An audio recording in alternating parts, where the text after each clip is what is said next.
పూరా local. Welcome to పూరా local. ఉగ్రవాది దాడి తర్వాత భారత్ పాక్ మధ్య ఉద్రిక్త పరిస్థితులు తలెత్తుతున్నాయి. వరుస ఆంక్షలు విధిస్తూ పాక్ ను ముప్పు తిప్పలు పెట్టి 3 చెరువుల నీళ్లు తాగిస్తుంది భారత్. ఈ నేపథ్యంలోనే మరో నిర్ణయంతో పాక్ ను పద్మవ్యూహంలోకి నెట్టేసింది. ఈ క్రమంలో భారత ప్రభుత్వం పాకిస్తాన్ నుండి అన్ని రకాల దిగుమతులపై నిషేధం విధించింది.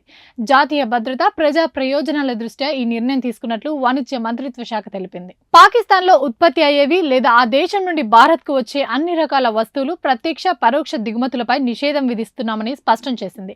అనుమతులు ఉన్న ఉత్పత్తులైన, స్వేచ్ఛాయుత దిగుమతులైనా సరే పాక్ నుండి ఎలాంటి వస్తువులను అనుమతించబోమని తెగేసి చెప్పింది. ఈ నిషేధం తక్షణమే అమల్లోకి వస్తుందని, తదుపరి ఉత్తర్వులు జారీ అయ్యే వరకు ఈ ఆంక్షలు కొనసాగుతున్నాయన్నారు. ఈ నిషేధం నుండి ఏమైనా మినహాయింపులు కావాలంటే భారత ప్రభుత్వం నుండి ముందస్తు అనుమతి తప్పనిసరని వాణిజ్య మంత్రిత్వ శాఖ పేర్కొంది.